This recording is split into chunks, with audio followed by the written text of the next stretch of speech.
माझं नाव प्रकाश साळवे.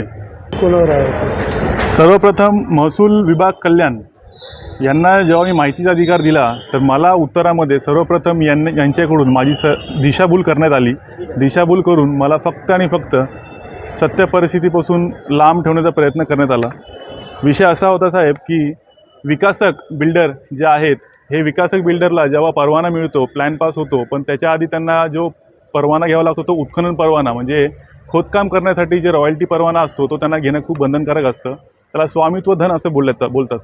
पण इथे दिसून येते की संगमताने महसूल आणि विकासक यांच्या संगमताने कुठेतरी आर्थिकदृष्ट्या त्यांचं संबंध असावेत असं मला याच्यात काहीतरी दिसून आलं. त्याचं कारण असं की 23 तारखेला एक मॅडम एक अहवाल देतात की जागेवर गेले असता कोणत्याही पतीचं उत्खनन झालेलं नाही.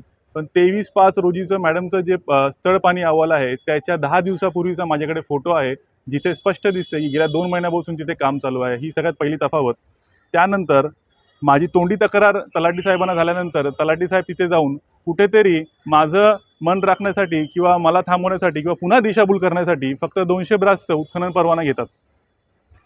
त्यालाही माझी तोंडी तक्रार झाल्यानंतर कुठेतरी मॅडम जाऊन पुन्हा तिथे एक स्थळ पाणी अहवाल असा करतात की 3000 ब्रासचं तिथे अवैध उत्खनन झालेलं आहे असं तलाठी साहेब स्वतः एका स्थळ पाणी अहवालात बोलतात आणि मला ते दाखवून मला ते गप्प करतात.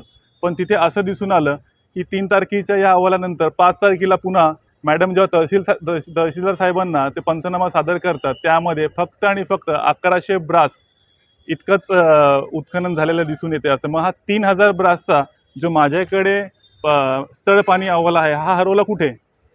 एकतर तलाठी साहेबांचा हा 3000 ब्रासचा परवाना जो आहे, जी स्थळ पाणी अहवाल आहे, हा खरा असावा किंवा विकासक खरा असावा, किंवा हे दोघेही फक्त आणि फक्त महसूल बुडवण्यासाठी शासनाला फसवत आहेत असं ह्या पूर्ण प्रक्रियेमध्ये दिसून येते.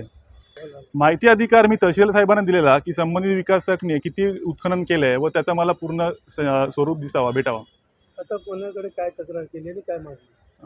मी विभागीय आयुक्त कोकण व जिल्हाधिकारी साहेब ठाणे यांना मागणी केली आहे की संबंधित अधिकाऱ्यांवरती, जे काही महसूलचे अधिकारी आहेत व संबंधित विकासकावरती एक विभागीय चौकशी लावून यांनी जे शासनाला फसवलं आहे याच्यावर त्यांची फौजदारी चौकशी करून त्यांच्या फौजदारी स्वरूपाचे गुन्हा दाखल व्हावेत व त्याची चौकशी लावून यांच्याकडून बुडवलेला महसूल फक्त याच विकासकाचा नाही, पण विकासकाने यापूर्वी देखील जे कामं केलेत त्याचाही उत्खनन परवाना घेण्यात यावा.